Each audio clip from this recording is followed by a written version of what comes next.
How to add a shadow in CapCut PC. Let's get into it.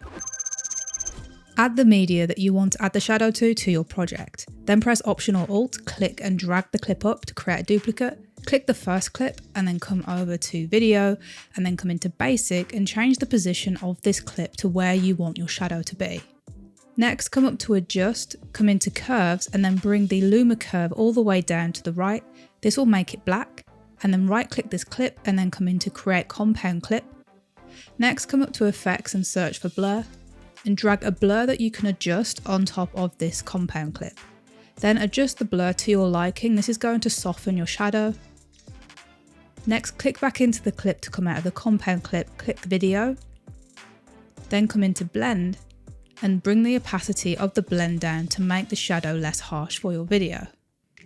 You can then further refine the position of the shadow like so to get it just right for your video. And that's all there is to it.